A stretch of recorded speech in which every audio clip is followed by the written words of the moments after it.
Setiap rumah punya cerita. Tapi bagaimana jika rumah di ujung jalan menyimpan rahasia yang seharusnya tak pernah ditemukan? Menceritakan seorang gadis yang pindah ke lingkungan baru, berharap bisa memulai hidup yang tenang. Namun, semakin ia mengenal tetangganya, semakin ia sadar, sesuatu yang mengerikan sedang bersembunyi di balik dinding rumah itu. Tanpa berlama-lama lagi, yuk kita mulai alur filmnya.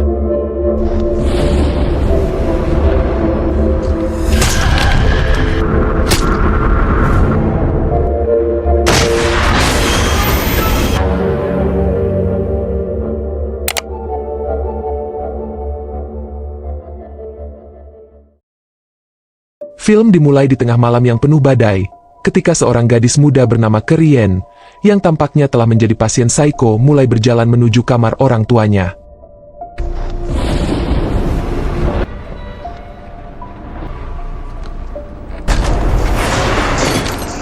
Akibat suara-suara itu, ibunya terbangun, dan ketika dia memeriksa putrinya, Kerien dengan kejam membunuhnya dengan beberapa pukulan dengan palu.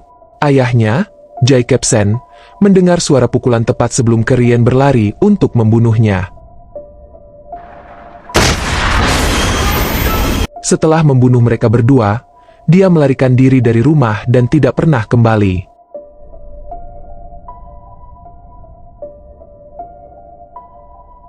Kita beralih ke 4 tahun kemudian, saat sebuah keluarga baru pindah ke daerah dekat hutan. Elisa dan ibunya, Sarah, memulai kehidupan baru di sebuah rumah besar di sebelah kediaman Jaikepsen yang terkenal, yang dapat dilihat dari jendela mereka. Rumah Jaikepsen telah menurunkan pasar real estate, sehingga memungkinkan Sarah dan putrinya untuk mampu menyewa tempat tinggal mereka yang indah. Dari rasa ingin tahu, Elisa pergi untuk melihat-lihat sekeliling rumah di malam hari. Tetapi setelah mendengar beberapa suara di hutan, dia terpaksa berubah pikiran. Saat keluarga itu sedang makan malam, terungkap bahwa setelah Sarah berpisah dari suaminya, Elisa masih merindukan ayahnya. Di malam itu, Sarah terbangun oleh suara-suara aneh yang datang dari luar. Dia terkejut ketika menyadari bahwa seseorang masih tinggal di rumah terbengkalai Jaikepsen, yang seharusnya ditinggalkan. Keesokan harinya, saat bertemu tetangga mereka, Sarah dan Elisa mengetahui bahwa putra Jaikepsen, Rian, masih tinggal di rumah terkenal itu. Tetapi dia menyimpan urusannya untuk dirinya sendiri. Di sini Elisa diperkenalkan kepada Tyler, seorang remaja laki-laki yang bersekolah di sekolah yang akan dia masuki, dan seorang penyelenggara program bantuan kelaparan. Kita mengetahui bahwa bahkan kota itu mencoba membeli rumah Jaikepsen, karena telah menurunkan nilai pasar rumah di daerah itu. Namun, Rian sang putra, tidak ingin menjualnya dengan harga berapapun. Ternyata ketika tindakan mengerikan itu terjadi, Rian telah aman dan sehat, karena dia tinggal bersama bibinya di luar kota. Tetapi tidak berhenti di situ, rumor telah beredar selama bertahun-tahun bahwa setelah tragedi itu, saudara perempuan Rian, Kerien, tenggelam di bendungan dan jasadnya tidak pernah ditemukan. Tyler mengungkapkan bahwa beberapa orang telah melihat Kerien hidup di hutan, tetapi yang lain percaya itu hanya omong kosong. Ketika Sarah dan Elisa kembali ke rumah, Elisa mendengar beberapa suara di hutan lagi, dan bayangannya dapat terlihat di antara pepohonan. Pada hari berikutnya di sekolah menengah atas, Tyler mengundang Elisa ke pesta kelompok kelaparan, tetapi dia menolak dengan mengatakan dia punya rencana dengan ibunya. Namun, segera setelah dia mengetahui bahwa ibunya terjebak dengan shift malam, Elisa memutuskan untuk pergi dengan Tyler. Store parking lots and begging people for chicken. Are you okay? Yeah. Selama pesta, Tyler mulai melecehkan Elisa yang membuatnya marah dan dia meninggalkan pesta tanpa berpikir 2 kali.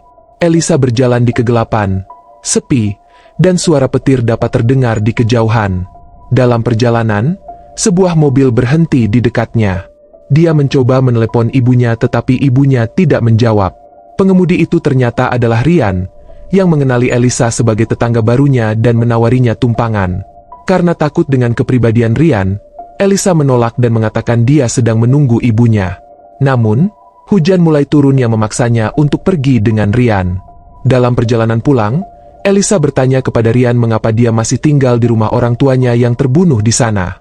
Rian mengungkapkan bahwa ketika dia berusia 7 tahun, Ayahnya mengirimnya pergi dan sekarang rumah mereka adalah satu-satunya hal yang tersisa dari keluarganya. Dia juga mengungkapkan bahwa setelah memperbaikinya dia akan menjualnya dan pergi ke tempat baru. Setelah tiba di rumah, Ibu Elisa memarahinya karena datang dengan Ryan dan tidak memberitahunya. Elisa menjadi frustrasi dan mengabaikannya sepenuhnya. Di sisi lain, Ryan membuat makanan untuk satu orang dan membawanya ke ruang bawah tanah.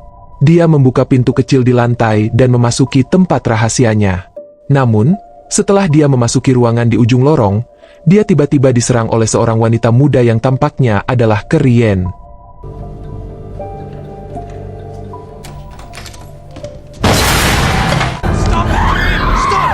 Ryan kemudian menyuntiknya dengan beberapa obat dan berhasil membuatnya pingsan. Dia tidak mengerti mengapa dia selalu mencoba melarikan diri, padahal dia sudah merawatnya dengan baik, dan dia juga memintanya untuk tidak mengganggu tetangga baru. Ketika dia meninggalkan ruangan, dia meletakkan kunci di atas kusen pintu yang merupakan tempat dia selalu meletakkannya. Keesokan harinya, Elisa melihat Tyler di sekolah dan mencoba menghindarinya, yang membuatnya menghinanya. Elisa bertemu teman barunya, Jillian, yang dia temui di pesta sebelumnya. Tak lama kemudian, saudara laki-laki Jillian dan sahabatnya tiba di sana. Mereka tahu bahwa Elisa adalah penyanyi yang hebat. Mereka pun menawarkan untuk menjadikannya bagian dari band mereka di turnamen mendatang. Sementara itu, ibunya, Sarah, bertemu dengan seorang polisi, Bill, dan memberitahu kepadanya bahwa dia baru saja pindah dengan putrinya dan dia ingin tahu apakah ada yang salah dengan Ryan. Tidak seperti orang lain, Bill tidak membenci Ryan dan memiliki simpati yang besar untuk orang yang kesepian itu. Dia juga memberitahu bahwa dia tidak pernah memiliki masalah dengannya. Tetapi semua orang suka berbicara buruk tentang Ryan. Mendengar ini, Sarah menjadi lega dan menyadari bahwa dia kesal atas beberapa rumor belaka. Suatu ketika, Elisa mengunjungi Ryan di rumahnya untuk pertama kalinya, dan memberinya CD musiknya. Di sana Elisa melihat banyak persediaan makanan di tempat penyimpanan, dan sebuah walkie-talkie dengan gambar keri. Namun dia mengabaikan semuanya, dan mulai melihat sekeliling rumah Ryan. Di sana dia melihat foto keluarga Ryan, dan memuji keri dengan mata birunya yang menakjubkan. Ketika Elisa mengunjungi kamar lama Ryan, dia memperhatikan bahwa itu tampak seperti milik seorang anak kecil, sementara Ryan seharusnya berusia 13 tahun. Ryan kemudian mengungkapkan bahwa suatu hari ketika mereka bermain kejar-kejaran di ayunan, Ryan melompat semakin tinggi sehingga jatuh dari ayunan. Ryan berteriak kepada orang tuanya untuk membantunya, tetapi mereka terlihat duduk tanpa harapan dan menggunakan narkoba. Tragedi ini merusak otaknya, dan ketika dia bangun, dia benar-benar berbeda. Dia menyerang keluarganya dan merusak barang-barang. Elisa segera pergi ke rumah. Tetapi ketika dia memberitahu ibunya bahwa dia berada di rumah Ryan, Sarah menjadi khawatir tentangnya dan menyarankan dia untuk tidak mencoba memperbaiki anak laki-laki yang kesepian itu. Setelah Elisa meninggalkan rumah, Ryan memeriksa Ryan di kamarnya tetapi dia lupa mengunci pintu ketika dia keluar.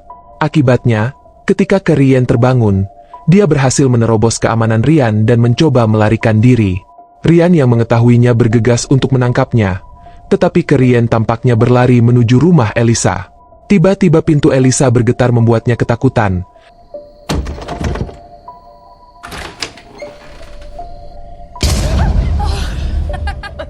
Tetapi ketika dia memeriksa keluar, Jillian tiba-tiba muncul dari belakang dan membuatnya takut. Setelah mereka masuk, kita melihat Ryan yang entah bagaimana menangkap Ryan sebelum muncul di depan orang-orang. Keesokan harinya, Sarah mengundang Ryan untuk makan malam di rumah mereka. Elisa menjadi bingung karena ibunya menentangnya sebelumnya.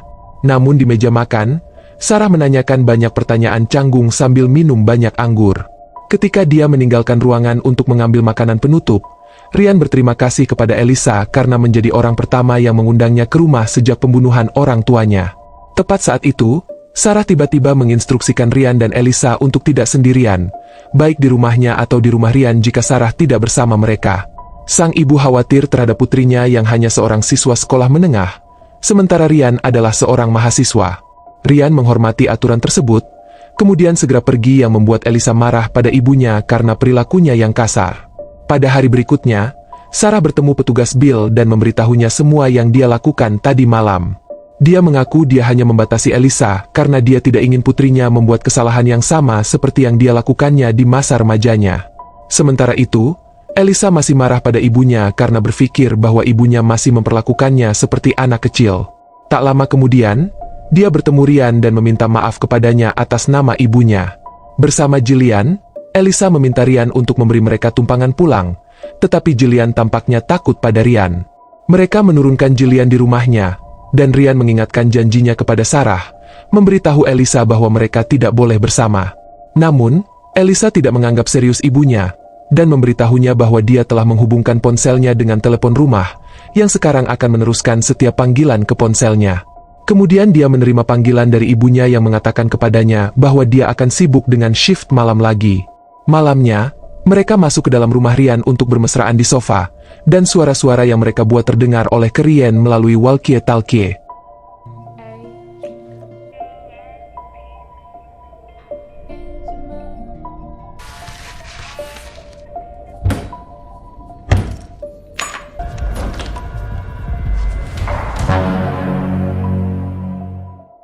Gadis itu berhasil melarikan diri dari ruang bawah tanah dan mencoba melarikan diri. Melihatnya mengambil pisau, Ryan tiba-tiba berteriak pada Elisa dan menyuruhnya meninggalkan rumah. Dia lalu mulai mengejar Ryan yang sekarang berlari melalui hutan. Sebelum Ryan dapat mencapai pasangan di dalam mobil di dekatnya, Ryan berhasil menangkapnya. Gadis itu terus membuat suara-suara yang dapat membuat pasangan itu waspada sehingga cengkramannya padanya menjadi lebih kuat. Sayangnya ini membuatnya secara tidak sengaja mematahkan lehernya dan membunuhnya.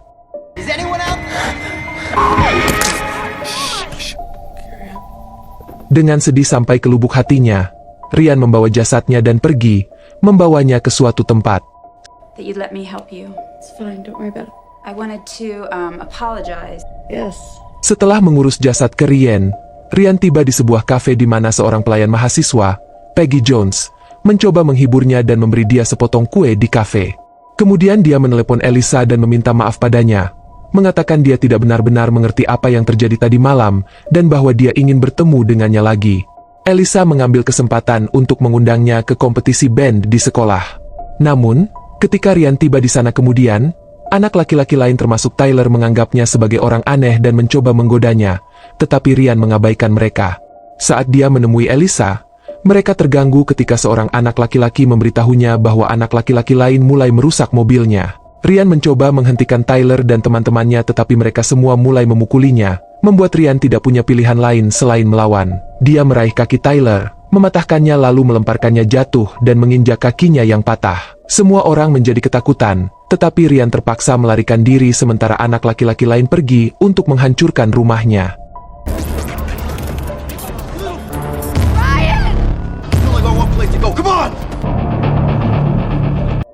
Melihat ini, Elisa mengambil mobil Ryan dan bergegas menyelamatkan rumahnya. Para anak laki-laki mencoba membakar rumahnya, tetapi Elisa tiba tepat waktu dan berhasil mengendalikan api sebelum menjadi lebih buruk.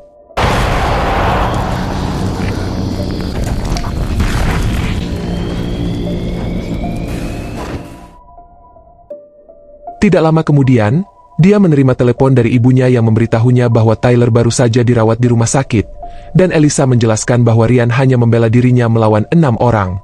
Sarah ingin putrinya pulang, tetapi Elisa frustrasi dan mengakhiri panggilan dengan mengatakan dia ada di rumahnya. Setelah menutup telepon, dia menemukan sekotak tampon dan kotak aneh lainnya di tempat sampah Ryan. Sementara itu, orang tua Tyler ingin Ryan ditangkap, tetapi petugas Bill membungkam mereka dengan mengatakan bahwa dia akan bergerak setelah menyelidiki seluruh awal kejadian ini. Sarah khawatir tentang putrinya, tetapi Bill menenangkannya dan pergi untuk memeriksa Ryan dan Elisa. Di sisi lain, Elisa mendengar beberapa suara aneh datang dari ruang bawah tanah. Dan ketika dia turun ke bawah dia mengetahui itu hanya mesin cuci, tetapi ketika dia hendak pergi dia melihat pintu tersembunyi di bawah karpet dan memutuskan untuk masuk. Dia kemudian memasuki ruangan di ujung lorong ketika tiba-tiba Ryan juga tiba di sana dan berhasil menenangkan gadis itu dan memerintahkan Elisa untuk menunggu di atas. Gadis itu ternyata adalah Ryan, karena Ryan memanggilnya dengan nama itu. Setelah dia memberi Keri obat penenang dan mengikatnya ke tempat tidur, Kita melihat bahwa salah satu mata gadis itu anehnya tidak biru.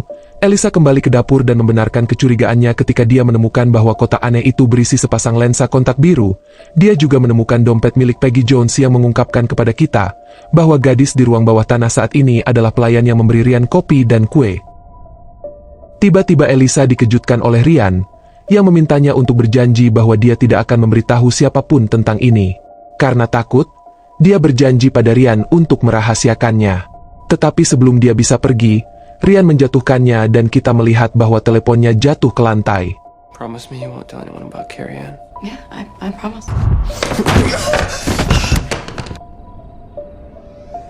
Kemudian, Elisa bangun dan mendapati dirinya ditangkap di ruang bawah tanah dan diikat erat ke kursi. Di sini Ryan mengungkapkan bahwa Carrie Ann mati selama kecelakaan di ayunan, mengungkapkan kepada kita bahwa gadis terakhir juga merupakan korban yang mencoba melarikan diri dari Ryan. Ini membuat Elisa bertanya-tanya siapa yang membunuh orang tuanya saat itu, tetapi dia tidak menjawab pertanyaannya.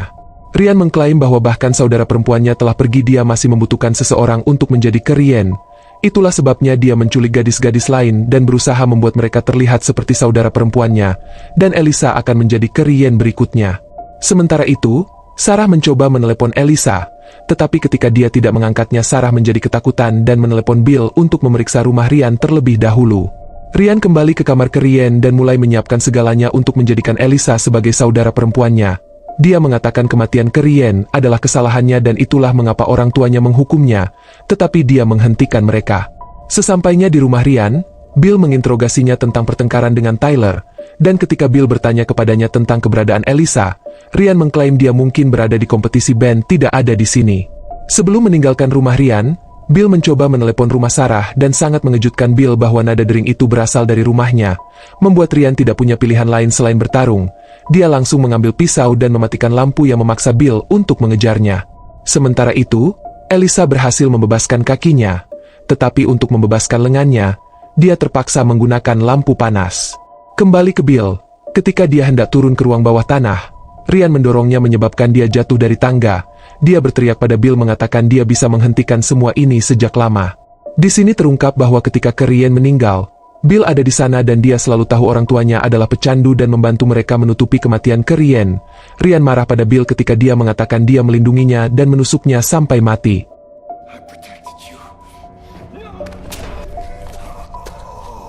Setelah membunuh Bill, Ryan pergi ke Elisa yang langsung menyerangnya dan menguncinya di dalam.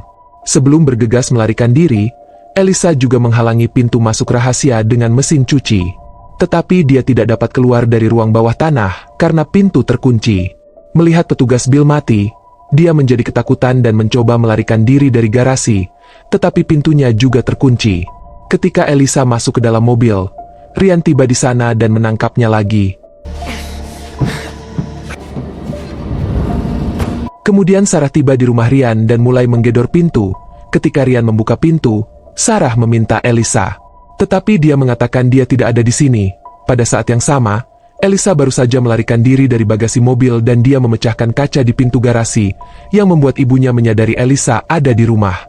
Ryan menghentikannya dengan menusuknya di perut. Sementara itu Elisa berhasil melarikan diri dari garasi dan bersembunyi di ruang bawah tanah. Ketika Ryan mengetahui tentang ini, dia mulai mencarinya, mengatakan bahwa dia mencintainya, tetapi dia ingin seseorang menjadi Carrie Ann. Segera setelah dia menemukannya, Elisa segera berlari dan langsung meraih pistol Bill. Melihat ini Ryan pergi bersembunyi dan mematikan semua lampu, tetapi saat ia mencoba menyerang Elisa, Elisa menembaknya beberapa kali dan menjatuhkannya ke lantai.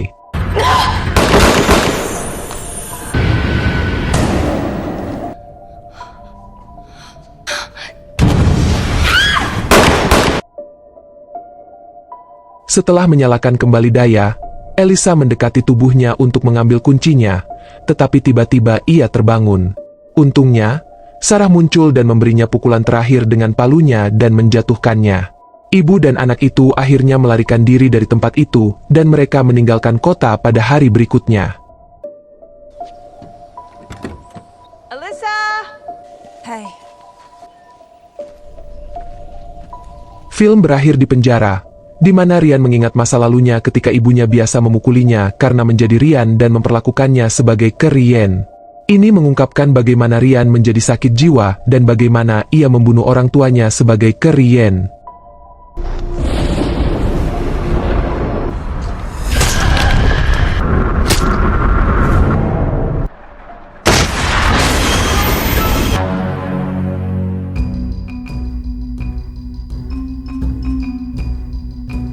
Gimana nih menurut kalian tentang film ini? Komen di bawah. Pilih tanda like bila suka video ini. Dukung channel ini dengan subscribe dan aktifkan lonceng notifikasi, agar gak ketinggalan rekap film terbaru di channel ini. Terima kasih yang sudah nonton video ini. Sampai jumpa di rekap film lainnya.